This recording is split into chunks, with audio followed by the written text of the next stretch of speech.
to your mother. It's time for another episode of Birds with Friends. Just some high-flying, ran fast vertical stems of professors from Penn watching eagles eat and pray like Pazookies on birthdays. It's Philadelphia, Marissa, Bo, and Zach kicking it. Cooler than 3 penguins till Zach runs off with his valet keys. He's a real nuanced goose. Pull up a branch, get loose. It's time for some juice on some Birds with Friends. The early bird gets the worm, but prefers getting turned like a turn on some Birds with Friends. Marissa, Bo, and Zach are here to squawk. Don't miss the mistress talk on some.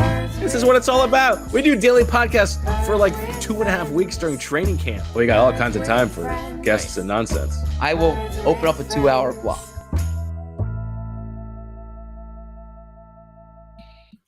Hello, everybody, and welcome to Birds with Friends on a Tuesday afternoon. We've got 2 practices to talk about. Sunday's practice, which was fine, but Tuesday's practice. Today's practice, the Eagles put the pads on.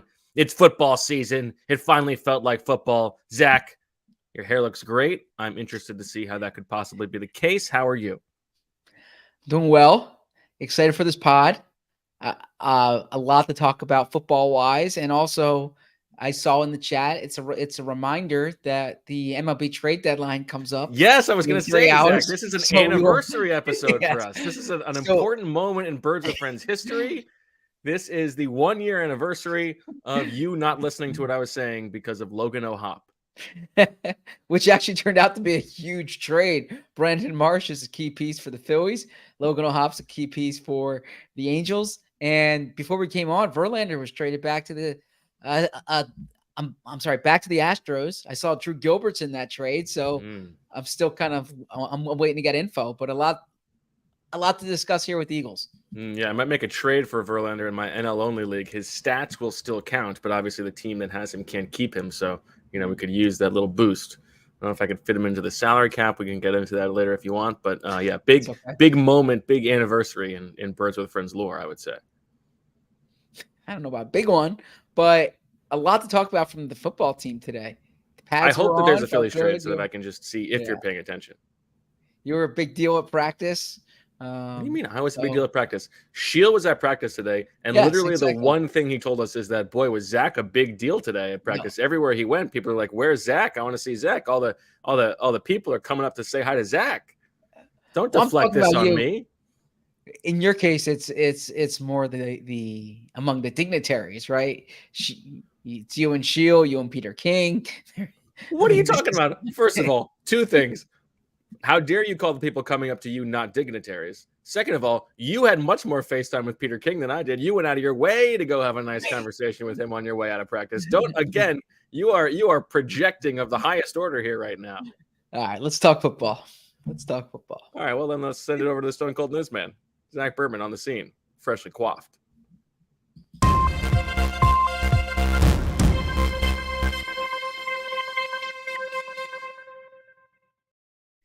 The Eagles were back on the practice field on Tuesday with pads. The first time they were wearing pads this summer. Not much in terms of big news. Since we spoke last, Deon Cain added to the injury report with an ankle injury. Derek Barnett, Avonte Maddox, Hasan Reddick remain limited. Hasan Reddick's doing more work. Hasan Reddick spoke after practice, essentially said, put some respect to my name. That if you don't think he's one of the top 5 edge rushers in the NFL, then you don't know football. He was also asked about his contract. If you recall, we discussed this a bit last week. Hasan Reddick said that, let me get the exact quote here so I don't mess it up.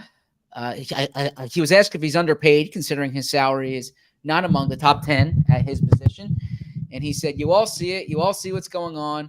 I'm worried about being the best version of myself, and then everything will sort itself out. But Hasan Reddick is out there on the field. Other than that, not much to discuss. Back to you in the studio, Bo. Zach, what did you make of Hasan Reddick's comments? Do you think he wants a new deal? Do you think he's like, is this a hold-in?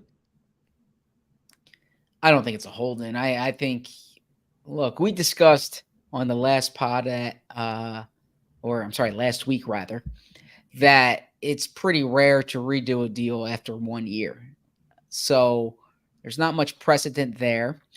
Would it surprise me if the Eagles did something cosmetic to it, right? Kind of to help out both sides. It wouldn't shock me there. When you look at edge rushers in the NFL and you look at Hasan Reddick's talent and his production, rather, it's pretty clear he should be paid among the top 10. But he signed the deal when he did, right? That he was a free agent twice.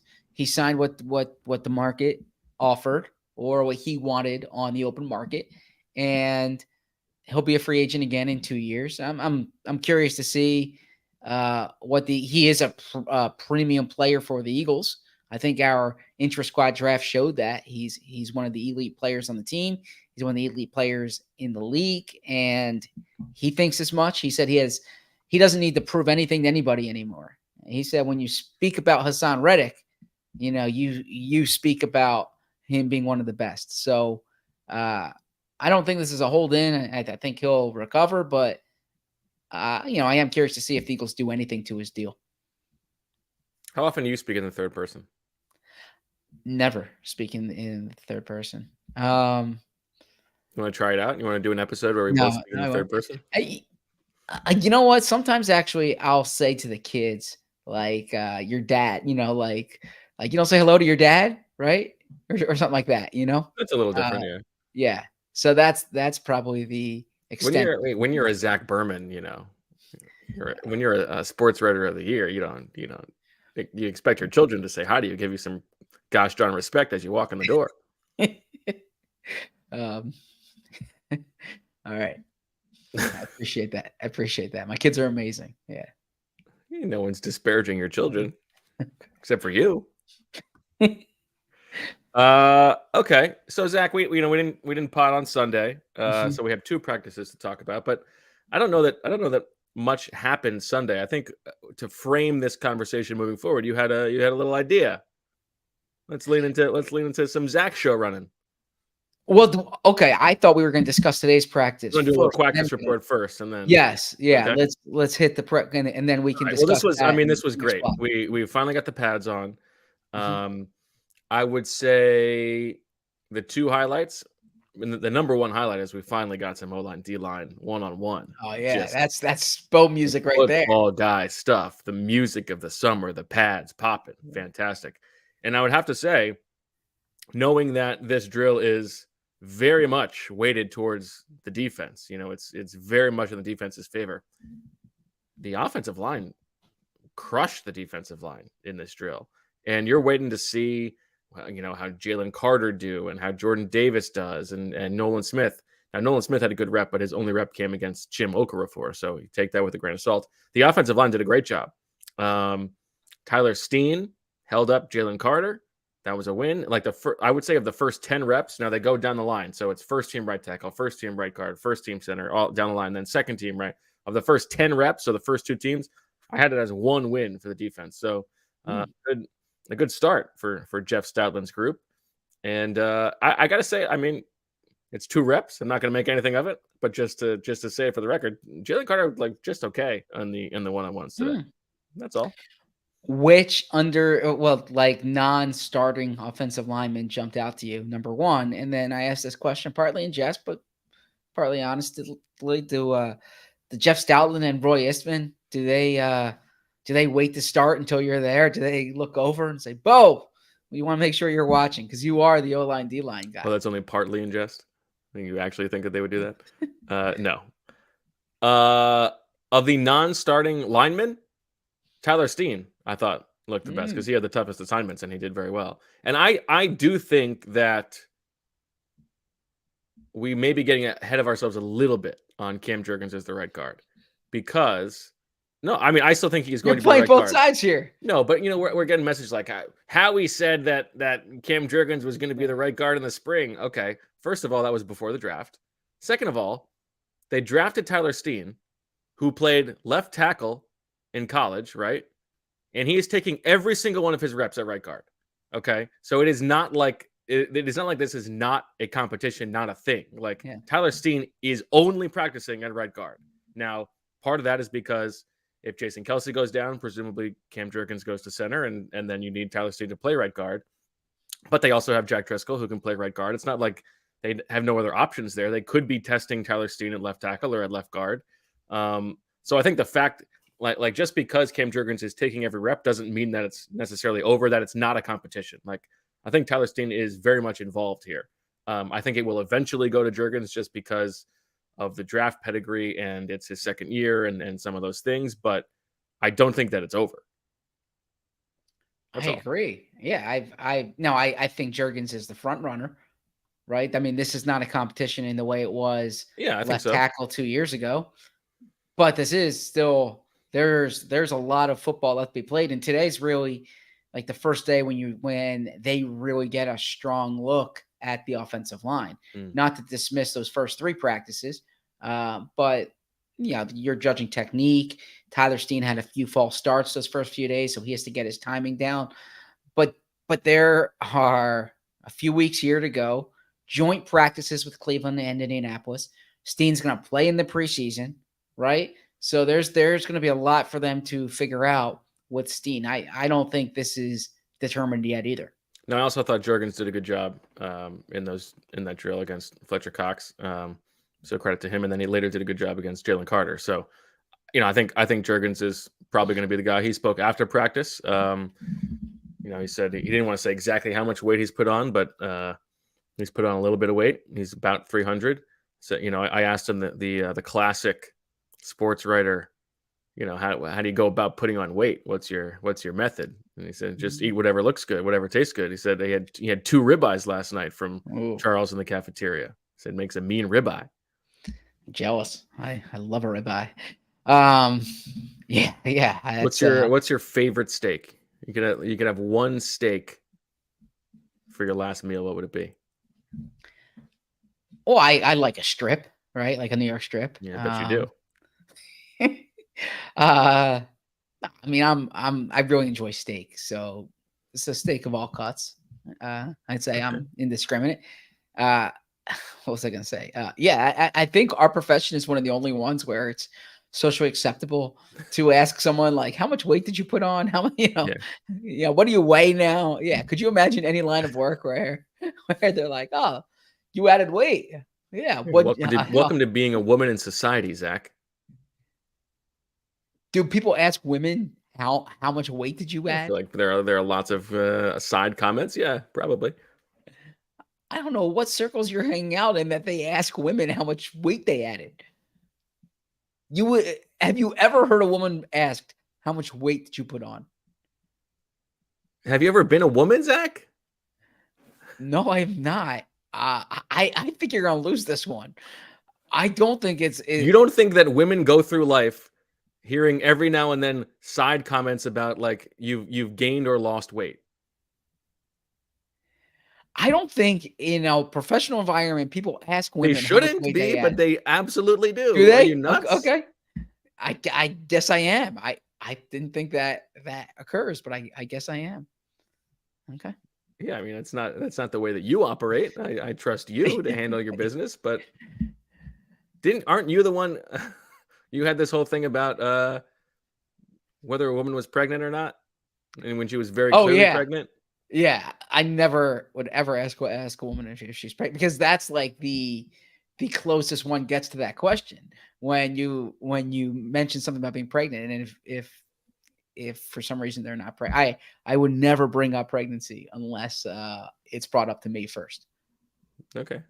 Yeah. To the point, the story Bo's referring to is there was a coworker one time who was pregnant, and Emily saw on Facebook or Instagram, whatever it was, and said, "Did you congratulate her?" And I was like, "No, I'm not gonna say anything." And she's like, "It's rude now. She's like 8 months pregnant." Yeah. So that was the reference by Bo. I accidentally wrote Trevor Reed as Justin Reed in my practice notes, so I had to fix that with Josiah. Good catch, Josiah. Yeah, absolutely. Yeah. Let's see. Otherwise, from one-on-ones, I thought Milton Williams did an okay job. None of the down roster linemen gave me that little sparkle in my eye that I was looking for. Oh, for the crush. I didn't get Jeez. just a little flash from any of the down roster guys. Trevor Reed's been on my radar. I thought that might be a possibility. And I thought maybe I was hoping Noah Ellis would do something for me. Not yet. Is there a reason why the Cam Crush is disproportionately offensive linemen and safeties? Well, that's what I was talking about. I was mentioning that today. So there have been 5 official Camp Crushes, Yes. 2 offensive linemen, 2 safeties, 1 wide receiver. There is a part of me that would like to maybe expand to a different position, but the heart wants what the heart wants. And You don't have to I tell me do that. watch a lot of offensive line, but I don't know that it's going to come from there this year. There is a down roster safety who I do think is actually kind of a little bit interesting. Tristan McCollum is on my radar a little bit, I would say. I think the corners are like I was expecting that maybe one of those guys would pop. Mekhi Garner is definitely feisty, and he had the biggest hit of practice today. Tanner McKee threw sort of a hospital ball to Charleston Rambo, and Mekhi Garner lit him up and had a nice little celebration. He's been feisty. I like the feistiness. I'm not willing to, put my name on him just yet. The linebacker has not really seen it there.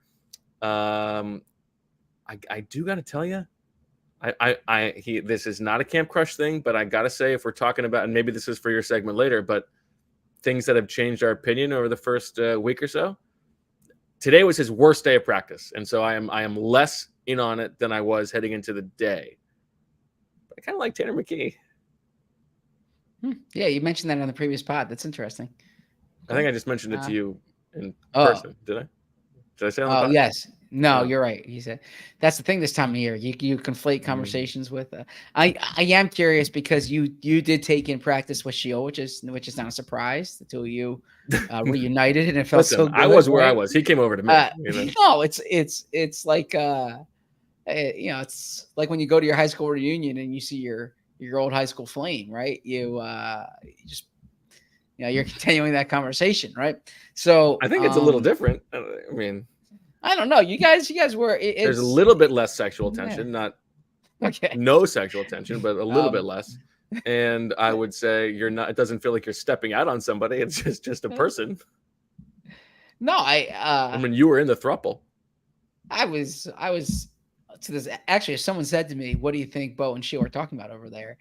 I would probably say, who knows the third most football here? Yeah, I know right? you were. I knew you were going to do. You were going to use your line. Who was that? Steve Politi? Steve Politi. Politi. Steve Politi. Put some respect to his name. Okay. No, so I bring up Shield. Tell the story. Give the. I can't. That's off the record. Yeah, I can't. Oh, okay. Steve so Politi saw two writers in the press box who shall not be named. They were talking to each other, and somebody said, "What do you think they're talking about?" And he said, "Who the third best?" I said, "What do you think they're talking about?" Yeah, and he said, like in stride right away, who the third best writer in the press box is. Yeah. Yes. Okay. No, when Shield was at the practice in the spring, Mekhi Garner popped then too, or flashed, whatever verb you want to use. And I remember him asking me, "What's the story with this Mekhi Garner guy? He's got some juice." And so now Shield comes again, and Garner makes a play. Do you want to fill our audience? Like because big Peter King MoMA situation. Peter King was there today. Yeah. I do feel as if sometimes when we talk about the undrafted guys, some of the sickos know. Yes, we probably need to do a better job of. Yeah, but Mekhi Garner. McCollum is, as I say his name. Yes. Zion's twin brother. Everybody knows that. Yes, Mekhi Garner from LSU. Via Louisiana, right? He transferred. Via Louisiana, transferred for his final year. Started. Let me see what his actual measurements are. I think he's 6'2", 212. Is that right? Oh, if you get that, that's going to be very impressive. I hope I get it. Wow, 6'2", 212. Good for you. Do you have the whole roster memorized? Not the whole roster memorized, but Jaden Hazelwood. I don't have that one for you. I looked up Garner today when he had to hit. Yeah. Okay. Like I wanted to, so it's fresh in my head. That was a bad throw from Ian Book. Oh, that was McKee. It was McKee. He threw him right. That's right, number 10. It was a real hospital ball. Yeah, right. And McKee was a little bit slow to get the ball out in a couple other drills too, so not his best day. Yeah, I think Garner's feisty. The secondary is interesting. as we see how Desai runs things, but just the rotation of things. So Avonte Maddox still limited. And that means that in team drills, it has been mostly Zach McPherson as the first team nickel. And then lately, the past 2 practices, Mario Goodrich, the second-year corner from Clemson, has been the second team nickel, and Josiah Scott has dropped all the way down to the third team. So not a good sign for Josiah Scott's chances of being on the roster. And then at safety, it has been Reed Blankenship with the ones every day, and sort of a bit of a rotation between Terrell Edmonds and Kayvon Wallace. They split those reps in different drills today.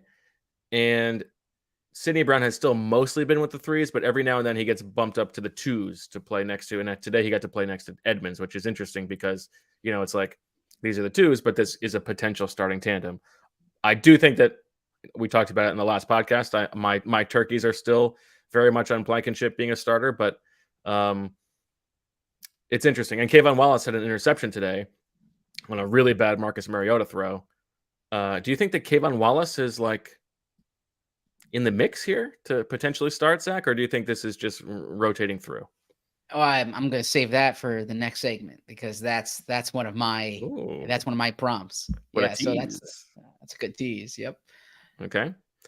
The highlight play of practice came in the last team session when Jalen Hurts sat back and hoisted a 50 or 60 or so deep pass down the middle of the field right into the breadbasket of A.J. Brown with James Bradbury right behind him. Beautiful throw, beautiful catch, big score.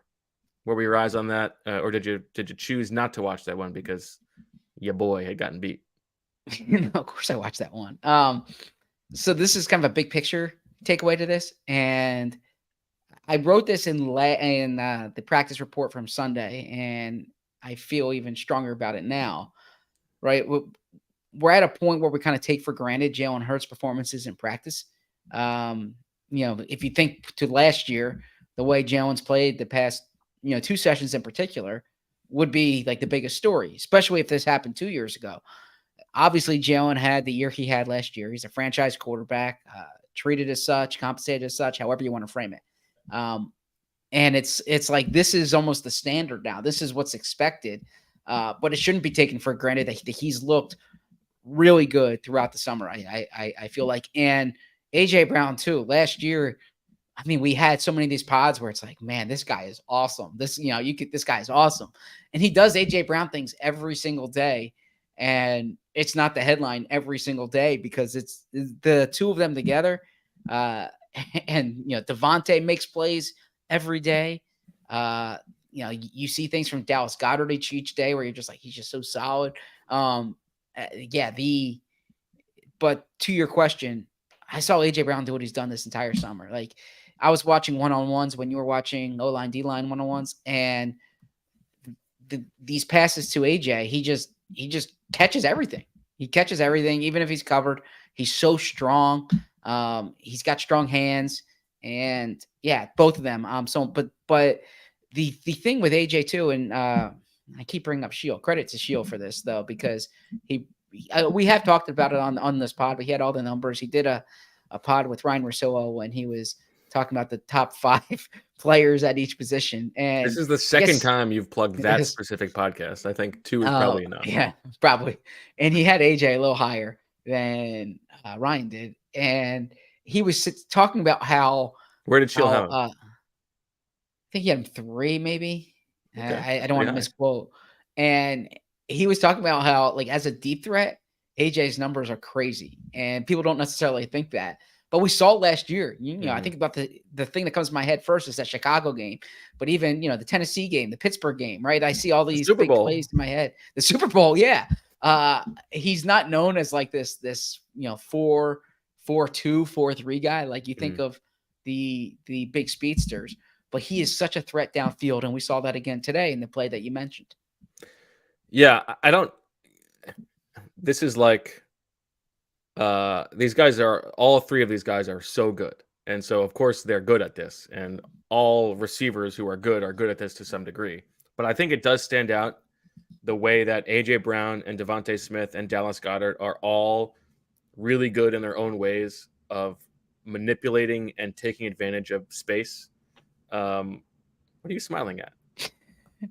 There's some breaking news. Did the Phillies make a trade? They did. Yeah, but keep Oh, what going. do we got? They get Ho Hop back?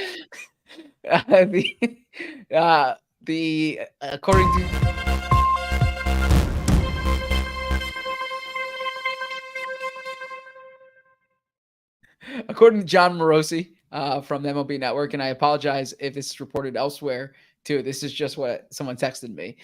Tigers are close to trading Michael Lorenzen to the Phillies. Infield prospect Hayoli, I hope I'm pronouncing it correctly, is part of the proposed return heading to Detroit. What can you tell me about Lorenzen, Zach? He's in the AL, so I'm not up to date. 31 years old, I believe. Let me pull that up because, 31 years old because I looked him up recently. Michael Lorenzen is he was an all-star with the Tigers this year. Let's see, 5-7, 3.58 ERA. He has 7 Ks per 9 innings. He's been around. He came up with the Reds, was with the Angels last year, so with the Tigers this year. So it gives them a depth starter. I kind of knew him for a long time as a reliever, which he was in Cincinnati. I believe the Angels made him a starter last season. 2 questions. One, is it Michael Lorenzen or is it Lorenzen Michael? It's Michael Lorenzen. Okay. And 2, on your scale of Brandon Marsh for Logan O'Hop, is this above or below it? Need to see the prospects involved, but this would be below it. I mean, this would definitely be below. Feels like they Logan still need O'Hop a right-handed bat, don't you think? Well, they can use a left fielder for sure. Hmm. So if he bats righty, that's even better. But yeah, I still think they can make those moves. You think they're not done? Right. Got 2.5 hours Trader left Dave? of the deadline. No. Why did they move the deadline to the 1st? Because you always do it on the 31st, right? Yeah, why did don't they do know that? actually. That's a good question. I don't have an answer for you. There's got to be a reason, right? It seems very dumb. Imagine. Yeah, I imagine. I don't have the answer for you. Okay. Maybe our audience can come. I don't mean to interrupt you on the. You interrupted me, and I don't think I'm going to do my whole thing on the space now. No, tell me about it. Tell me about it. No, I just it stands out, and they do it in different ways, right? Like Dallas Goedert is so good at the yards after the catch. We know that that's like his superpower, but like the way that Devontae is so good at understanding his space, where the openings are on the defense, but also, the way he contorts his body and the way he's so aware of the sideline. Like, I don't remember anybody being as good on the sideline that I've ever seen as he is.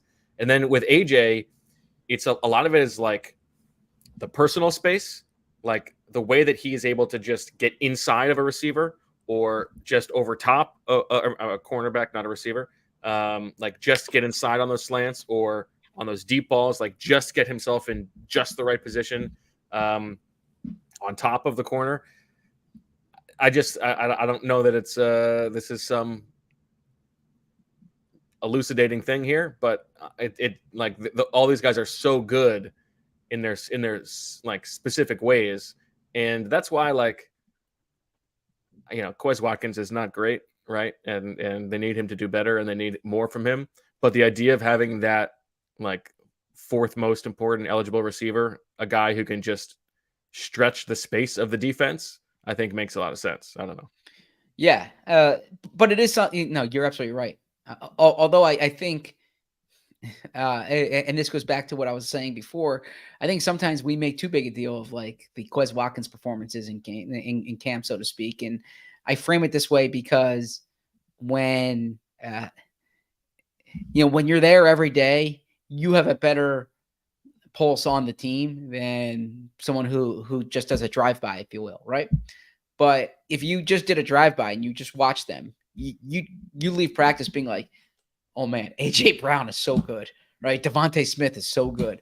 And so sometimes we kind of, lose sight of the fact that the guys who are really going to determine whether they win or lose games, Jalen, AJ, Devontae, they've looked awesome.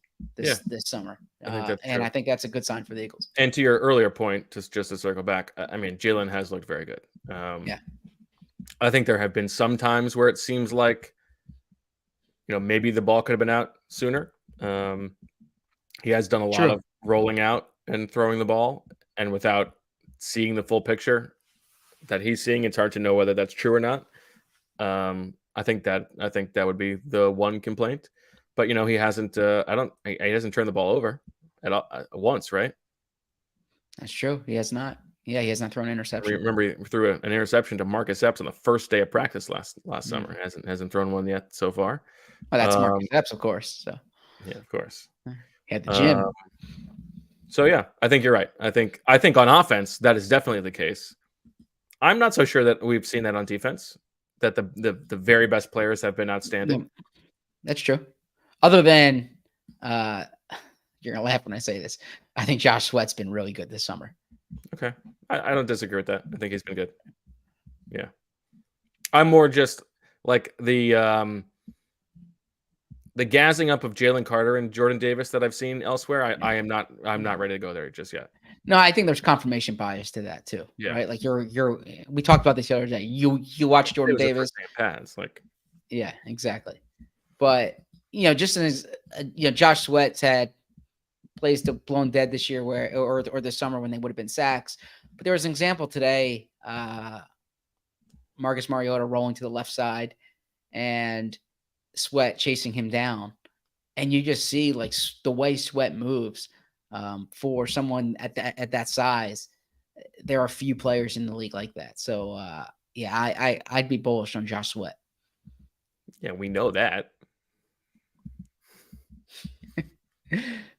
Okay. All right. Why don't we take our little break, Zach? We'll come back and do the ZB-led portion of the show. Men's closets were due for a radical reinvention, and Rhone stepped up to the challenge. Rhone's commuter collection is the most comfortable, breathable, and flexible set of products known to man, and here's why. There's products for every occasion. Rhone helps you get ready for any occasion with the commuter collection, which offers the world's most comfortable pants, dress shirts, quarter zips, and polos. You never have to worry about what to wear when you have the Rhone commuter collection. And mobility is everything. When you wear Rhone's comfortable four-way stretch fabric, it provides breathability and flexibility that leaves you free to enjoy what life throws your way, from your commute to work to your 18 holes of golf. It's time to feel confident without the hassle. With Rhone's wrinkle release technology, wrinkles disappear as you stretch and wear the product. It's that easy. And with their Gold Fusion anti-odor technology, you'll smell fresh and clean all day long. And on top of that, Rhone is 100% machine washable, so you can ditch the dry cleaner altogether. I wear Rhone. I've worn it throughout the summer. It's comfortable and it has the mobility that I like. I can wear it when I'm hanging out on an afternoon or when I go out to dinner, and you look good and you feel good. You feel fresh all day when you wear it. The commuter collection can get you through any workday and straight into whatever comes next. Head to Rhone.com/BWF and use promo code BWF to save 20% off your entire order. That's 20% off your entire order when you head to RHONE.com/BWF and use code BWF. It's time to find your quarter office comfort. And we're back. Welcome. Oh, sorry. I thought I was taking it. I didn't realize you were going to take it from the jump. Go ahead. Sorry. Welcome back to Birds with Friends, this Tuesday edition of the podcast about the Eagles training camp. They had their pads on today. I'm Zach Berman here with Bo Wolf, and we are going to do something called the training camp debrief. And what the training camp debrief is Pelican debrief, just Pelican debrief. I want to know, what opinion did you have going into training camp that has changed through 1 week, 4 practices? What opinion did you have going into training camp that has been fortified through 1 week, 4 practices? And what opinion remains to be seen? Still too early for you to feel one way or the other about it. Bo, you first. Okay. I will start with, I guess, Sorry, I should have been more prepared. I should have had No my problem. answers. It wouldn't be Birds with Friends like if we were prepared. I think that one opinion that I don't know that this has changed because I didn't have high expectations, but I would say heading into camp, I was thinking, okay, Marcus Mariota is a pretty good backup quarterback. That should be fine. He's been so bad. And not like, we're not talking Clayton Thorson level bad here, but it's first of all, it's like a very joyless experience. He's been doing a lot of running the ball, and some of them, like a lot of those have been called runs, which, okay, that's fine. I don't know how productive that is for everybody else on the field, but there's a lot of plays where like he's rolling out and he tucks it and runs, and that I think is unproductive. Like just get rid of the ball. But he makes some wildly bad throws.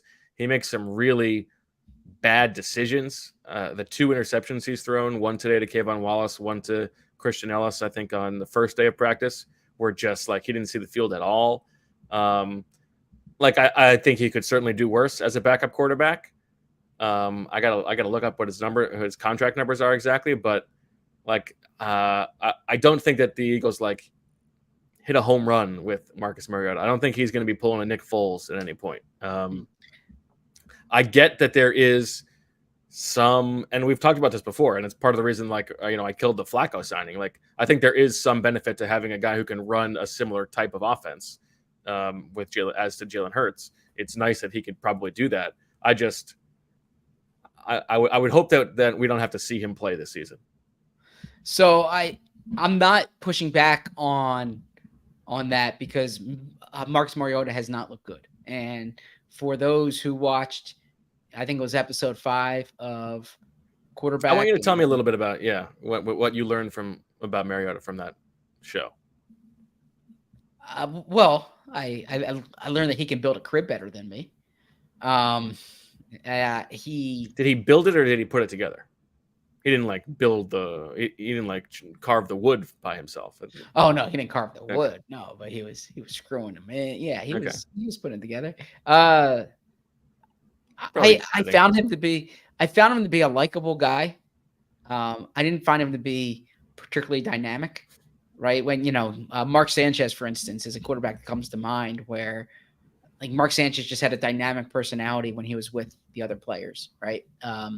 Mariota, he didn't come off that way. As he prepares hard, but I bring up episode 5 because that was the episode, I believe it was episode 5, the episode when he got benched, and he they showed the string of interceptions, the Washington game, but the one that jumped out, they were behind Mariota when he did it, is the Pittsburgh game. He throws this interception to Minkah Fitzpatrick, where look, I would never suggest playing quarterback. I can tell you what it's like to play quarterback, and there's a million things are happening so quickly. There's a million things going on, and I don't know what was going on with the receiver on that play, but he threw a pass to Minkah Fitzpatrick when you're like, there is not a Falcon within sight here.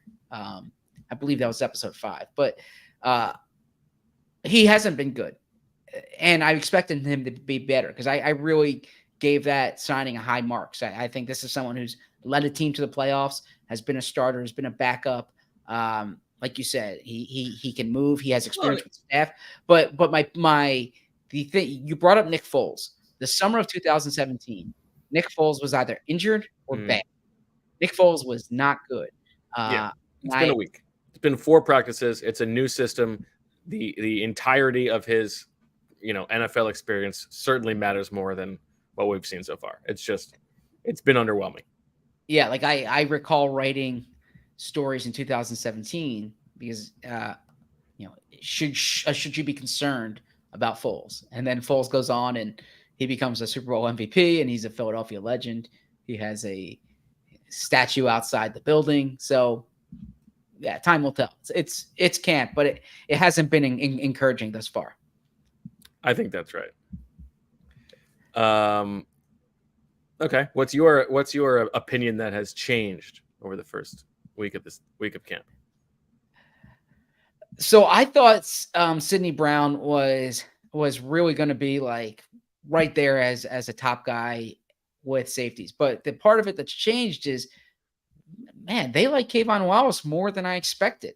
I would not have guessed that Kayvon Wallace would be taking first team snaps during camp. I would not expect that we'd be a week in and Kayvon Wallace would be so clearly ahead of Sidney Brown.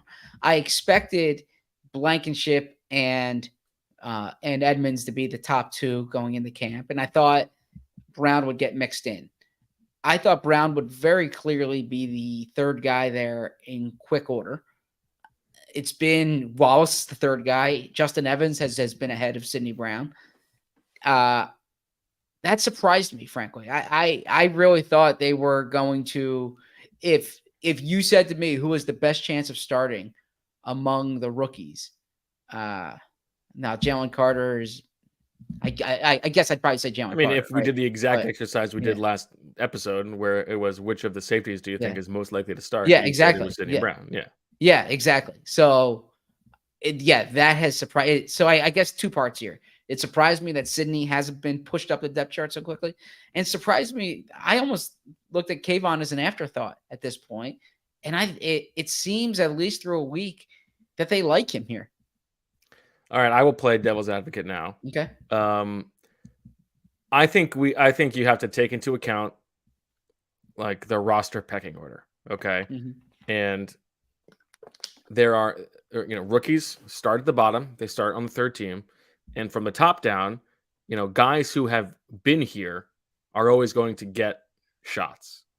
So even though Kayvon Wallace has had a pretty disappointing run through 3 years, and not super disappointing. I mean, he was a 4th-round pick. He's contributed when he's been healthy. He's been a core special teamer. He's been fine. I think there were higher expectations from some people, but I think he's basically hit on what the draft pick value should be. All of that stuff takes time. I think you have to see give it a little bit of time. I think it will probably change over the course of the next week or so. I mean, the only rookies who are getting real time with the ones at all are Nolan Smith and Jalen Carter. And part of that's because Hasan Reddick's injured. Yeah. And, there are only so many bodies at defensive tackle, right? Like, I think it's a little bit interesting that Kayvon Wallace has been rotating with Terrell Edmonds, but I think that's also partly because Edmonds is new. I think that's part of the reason that Blankenship hasn't been rotating, because he was here last year and he was a part-time starter. I think if you were to look at each position, how the snaps are being doled out, the reps are being doled out through the first week, I think it would track pretty closely to like guys who have been here get the first shot. That's a very fair point. I have no response to that. It's just, I guess, going into camp, when I say what I thought we'd be talking. They're not hot shotting him to the role. Yeah. Yes, and I thought they would be, frankly. So I will take an early L there, but I still take an L. But I still think he's gonna play a big role this season.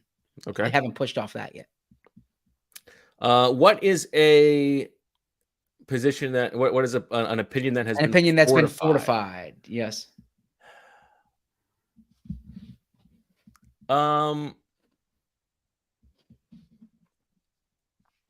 think I'm a little bit. Linebacker is really hard, but I think my expectations for Nakobe Dean this year have been a little bit fortified. That, like, I don't think he's stepping in and he's going to be like a borderline Pro Bowl caliber Mike, like some people are expecting. I think linebacker is going to be a real issue for this defense this season. Nakobe's been, he hasn't been bad. He's been all over. He's been doing lots of different stuff, but I don't think that he's necessarily going to be an impact player. We've had paths for one day. I'm not really like looking down on anything he's done. And, the Christian Ellis, Nicholas Morrow dance is interesting, but it's a dance between Christian Ellis and Nicholas Morrow for the second linebacker spot. Like that sort of tells you where things are. I think if there is a soft spot on the team, I think that's definitely where it is. And I think it may be a kind of thing that gets exposed from time to time.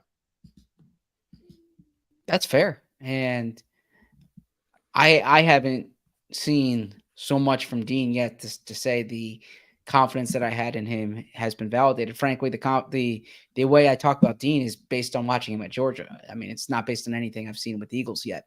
So curious to see that. Still think that's a position that Howie can address, but I don't think that's replacing Dean. I think that's complementing Dean. I think the second spot, the Christian Ellis, Nicholas Morrow spot, that's a position they can look to upgrade. But I hear you there. My answer to this, and you probably know where I'm going with this, buy your DeAndre Swift stock now. You have some people saying this is going to be the Kenny Gainwell show. You have some people saying, oh, Rashad Penny. Buy your DeAndre Swift stock now. The Eagles are going to use Swift. They're going to get him the ball in space in the passing game. They are going to he's going to play a lot for the Eagles, and he's going to have a key role. As long as he's healthy, you're going to see a lot of number 0 on the field. I thought that going into camp, and the first 3 practices are essentially passing camp. I get that. If you said to me after the first 3 days, who are some of the standouts in camp, I would have said DeAndre Swift. So buy your DeAndre Swift stock now. Yeah, I mean, my instinct is to disagree a little bit, but I know that. Yeah. Listen, if this is your Bradbury, if this is your Josh Sweat call, who am I? Who am I to doubt you? By the way, I was thinking about that. When you said, when I made the distinction that my guys tend to be the ones who are high atop the roster, right? Yeah. Which is much easier to pick, right? Than the camp crush. But also 2021, I was saying man, Javon Hargrave. I was all to the point that I literally booked the flight to Charlotte knowing that I'm going to do a Javon Hargrave story because this guy's going to have a big year. Okay. And so yeah, this is your track record. I still am very Swift skeptical, but okay. Well, your opinion will change swiftly once we get it. Once they start playing. Okay. You see what I did there? He did not do a great job in blitz pickup today. They had a running back blitz pickup job. Well, listen, if he's going to be on the field on all these passing downs, he's got to be able to block a guy. Yeah. I mean, do you pay him to pick up the blitz or do you pay him to make plays? I'm not paying him anything. He's in the open market. So someone says Zach was also big on Malik Jackson. Yeah, Malik Jackson got hurt in week 1 that year. Good call though, Gene. I like that. Yeah, Thank you. We need Malik somebody Jackson holding this guy accountable. Yeah. Well, no, Malik Jackson got hurt literally against Washington week 1. Yeah. So I actually like that one. Okay. All right. 2020, I didn't have anyone in 2020 that I was high on, which is probably just Goodell. You put your trust in the man to get us through the season, and boy, did he pay off. Yeah, I did want them to play that year. I cared very deeply about having a job, and I thought it'd be harder to do the job without. But the 2020 season is I'm almost like this kid. You know when Howie acts sometimes like they deserve a mulligan for the 2020 season. I understand everyone was under the same conditions, but I kind of feel like I don't remember a lot that happened in the 2020 season. Yeah, neither do I. All right, what is my opinion that is still to come?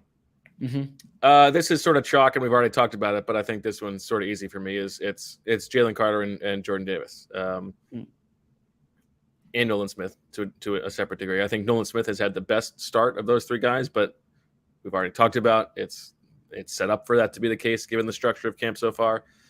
I am still, bullish on Jalen Carter as a player. I'm still long-term bullish on Jordan Davis as a productive member of the team.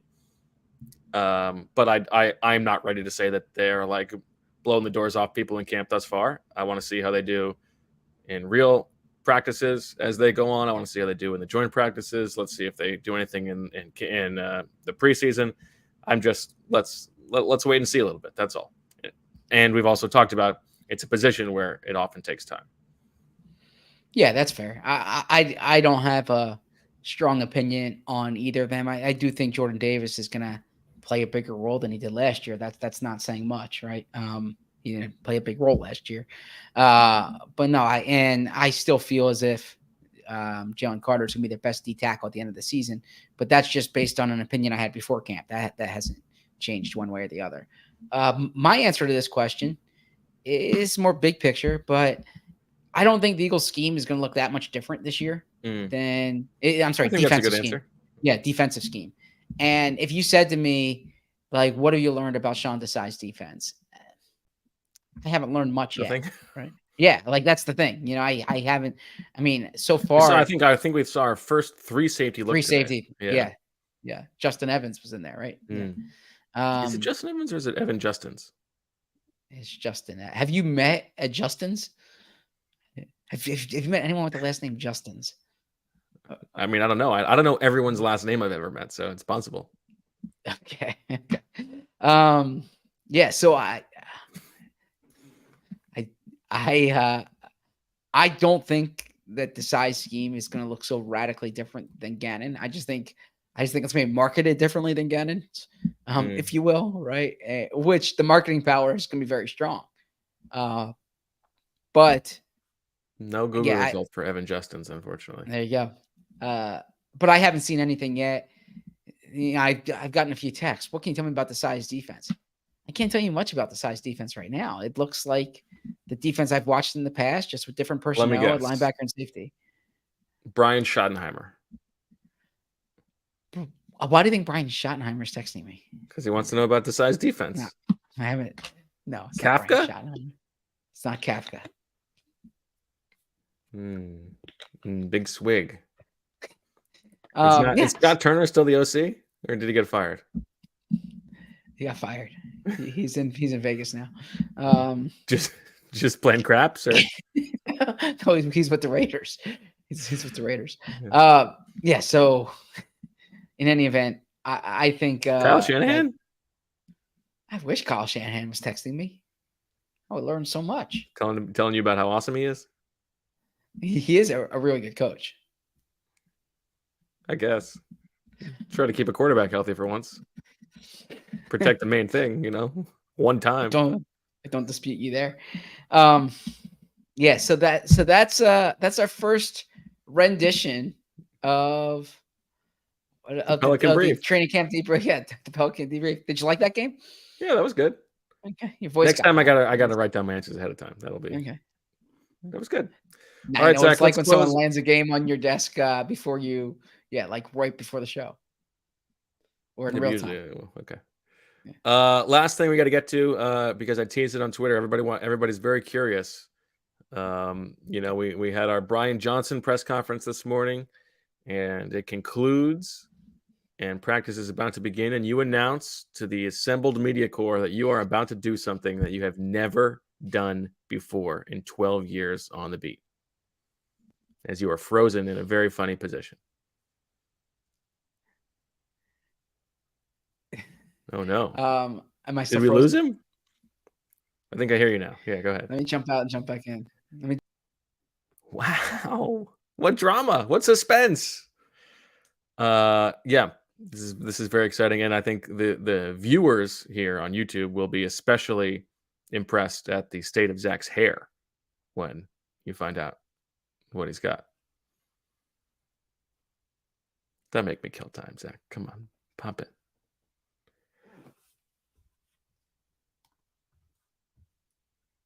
I don't want to do this. Let's take some questions from the chat.